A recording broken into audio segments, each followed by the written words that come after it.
Bonjour à toutes et à tous. Alors, bienvenue pour cette petite formation en ligne.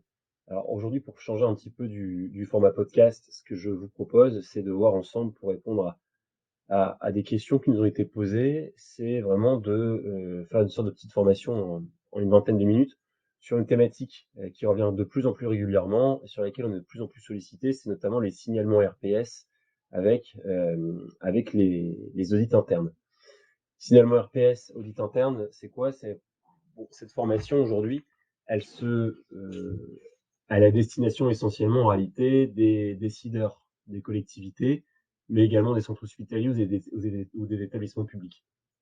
Ce qui veut dire que on est quand même très régulièrement sollicité, alors pour des agents, mais aussi également de plus en plus souvent par des établissements qui viennent nous indiquer que il y a un conflit, par exemple, entre un directeur adjoint, entre un cadre et des collègues, ou par un agent qui crée du remous vis-à-vis de ses collègues. Ça se traduit par des arrêts de travail, par des signalements, ce qu'on appelle des signalements des risques psychosociaux. Vous avez des enquêtes CHSCT, et l'objectif, c'est réellement de vous accompagner, c'est-à-dire de vous expliquer comment agir et réagir quand, par exemple, vous avez un signalement. Très classique, vous êtes directeur d'établissement, vous avez plusieurs agents qui sont venus vous faire des remontées d'informations, vous avez des arrêts de travail, des gens qui veulent pas renouveler leur activité, parce que vous avez un agent de votre établissement, de votre centre hospitalier, de votre collectivité, qui en fait semble avoir un comportement nuisible, un comportement qui crée des risques psychosociaux chez ses collègues. Et bien, en tant que représentant de l'établissement de la collectivité, attention, il faut absolument agir rapidement, puisque si vous ne prenez pas en considération cette alerte, vous allez engager la responsabilité de votre établissement, de votre collectivité. Je les rappelle dans d'autres podcasts, mais la condamnation des établissements publics ou des collectivités pour des faits de harcèlement ou de risques psychosociaux, c'est toujours lorsque les agents parviennent à démontrer que la direction était informée qu'elle n'a pas agi. Donc, si vous voulez éviter une condamnation, il faut agir. Et comment agir? Eh bien, il faut mettre en place une enquête interne. Donc, l'objectif aujourd'hui, c'est vraiment de vous expliquer comment mener à bien une enquête interne. Alors, le premier point, déjà, mener une enquête interne et administrative suite à une alerte un risque RPS. Alors, le harcèlement moral, c'est des agissements répétés, réitérés dans le temps, qui vont pouvoir avoir pour incidence une dégradation de l'état de santé des agents. Le harcèlement moral, c'est un phénomène qui est courant dans les collectivités, mais également dans les établissements publics, lorsque, par exemple, un agent ou un salarié va signaler des faits de harcèlement, et il va falloir que vous diligentiez une enquête interne.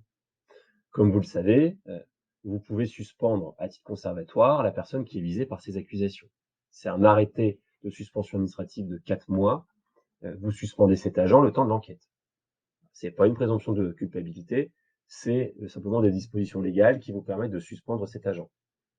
Donc, faut pas hésiter, son salaire est maintenu, donc il n'y a pas de recours. Alors, il peut faire un recours devant le tribunal administratif, mais c'est toujours rejeté, puisqu'il n'y a pas d'urgence, et puis la loi permet de le suspendre dans l'attente de l'enquête interne.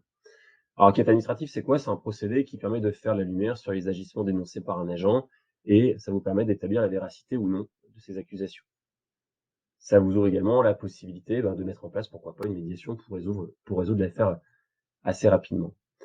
Alors, les enquêtes administratives, suite à dénonciation, ça requiert un formalisme, une méthodologie spécifique que nous, en tant qu'avocats publicistes, on maîtrise bien, puisque c'est des choses dont on a vraiment l'habitude de traiter. Alors d'abord, quand agir ou réagir? Eh bien, il faut déjà savoir ce qu'est un harcèlement moral en collectivité ou en établissement. Le harcèlement moral, c'est quoi? C'est des agissements répétés, réitérés dans le temps, qui vont avoir pour incidence la dégradation de l'état de santé de vos agents. Ça peut faire l'objet d'une action devant un tribunal administratif, ça peut faire l'objet également d'une action pénale. Donc c'est plusieurs agissements. Le harcèlement moral, aujourd'hui, il est uniquement commis par les supérieurs hiérarchiques. Ça peut être par un collègue, même par quelqu'un qui est placé sous votre responsabilité. Il y a une exigence quand même de répétition sur le harcèlement moral. Un acte, une agression, par exemple, unique, c'est pas un harcèlement, c'est une agression. Le harcèlement moral, c'est vraiment répété, réitéré. Souvent, ça prend quelle forme? Vous allez être, quand il y a ce harcèlement moral, alerté. Voilà, vous allez être en tant que DRH ou directeur adjoint ou DGS de commune, Ça va être des alertes. Des agents, les syndicats vont vous écrire pour se plaindre du comportement d'un ou des agents. Dans ce cas-là, la première chose à faire, vous recevez les personnes, vous allez ensuite mettre en place l'enquête interne. Il y a un premier élément qui est important et qui est une des grilles de lecture, on parle du rapport Golac, c'est-à-dire que ça va vous donner une grille de lecture pour savoir si oui ou non ça justifie, est-ce que oui ou non vous êtes face à un véritable risque, il y a des risques psychosociaux.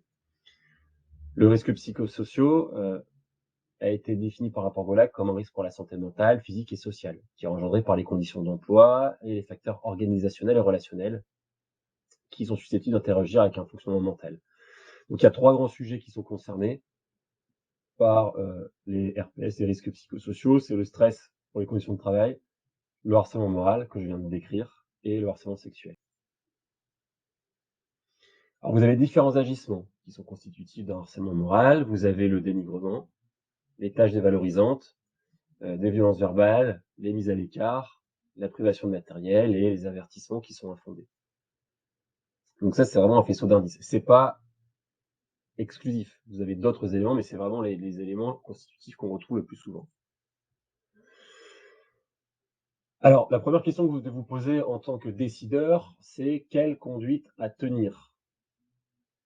Quelle conduite à tenir en matière de harcèlement moral? Eh bien, lorsque la collectivité ou le décideur, vous allez recevoir une dénonciation de harcèlement de la part d'un de vos agents, c'est absolument important de s'en occuper très rapidement. Très rapidement, c'est sans délai.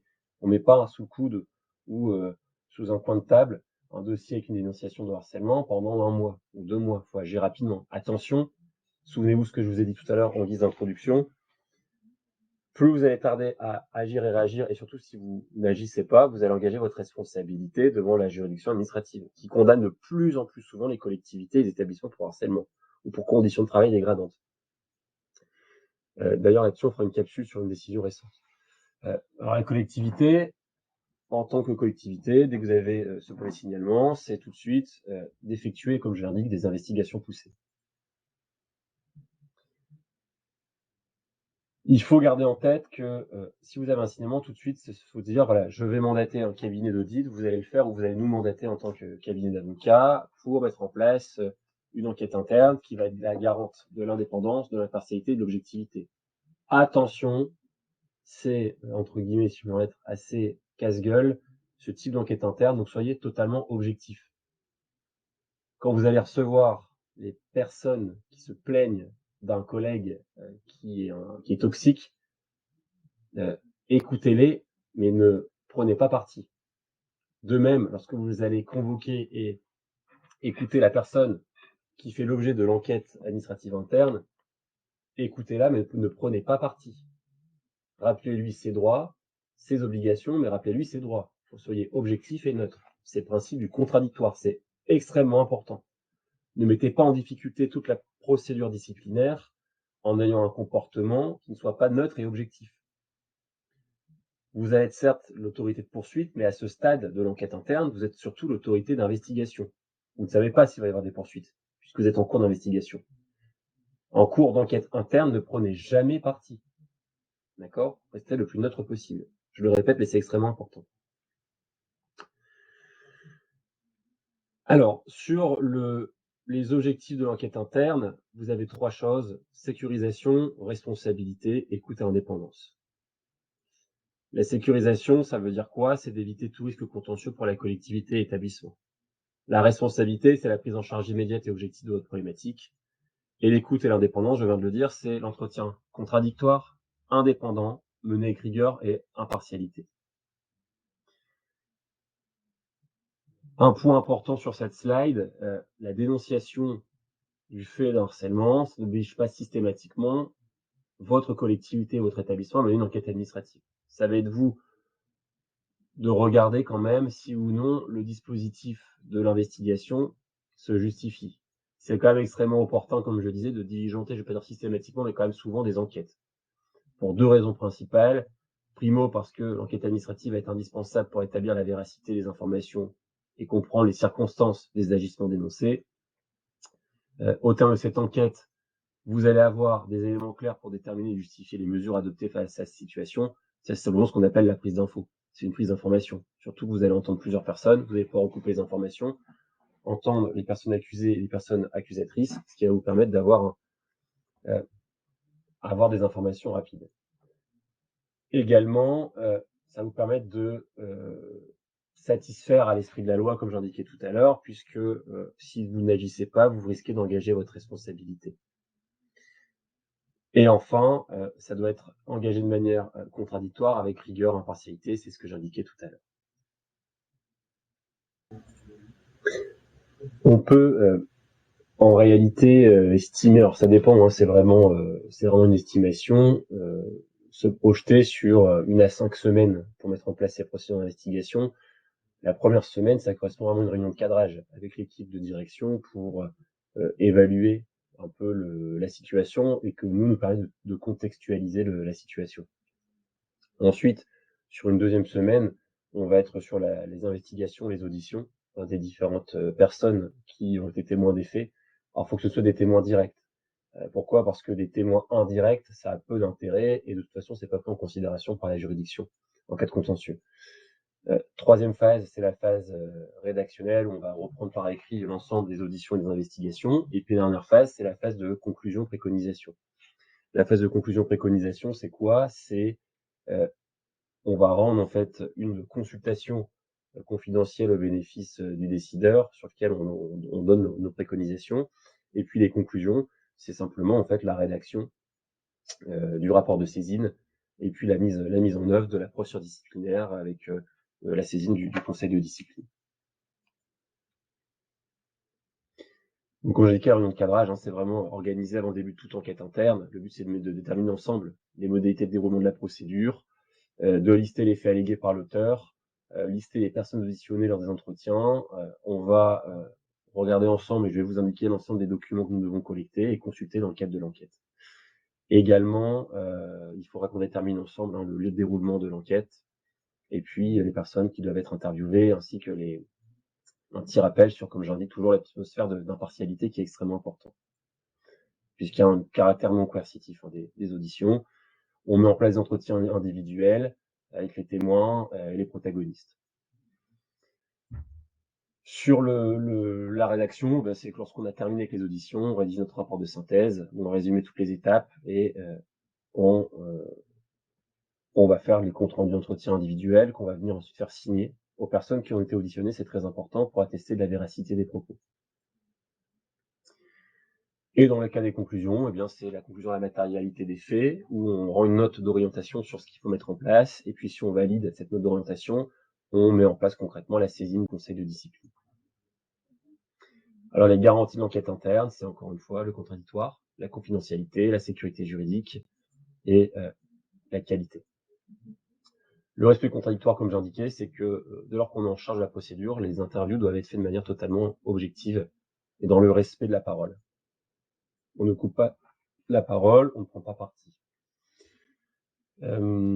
Sur les autres éléments, comme encore une fois, l'audition, c'est non coercitif, c'est-à-dire qu'on convoque, la personne est auditionnée, on ne peut pas la garder contre son gré, bien entendu. Hein. C'est pas un service de police, c'est simplement un service d'investigation. Il reste aussi l'obligation de confidentialité, puisque toutes les informations dont nous sommes destinataires, ça sera repris dans le dossier disciplinaire, mais confidentialité, c'est-à-dire que rien ne doit sortir des échanges tant que l'issue de cette enquête administrative interne n'est pas sortie.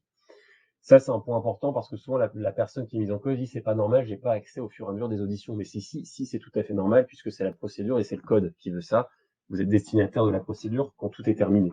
Quand une enquête a débouché sur une procédure disciplinaire. S'il n'y a pas de procédure disciplinaire, vous n'êtes pas tenu d'être informé de toutes les investigations qui ont été réalisées.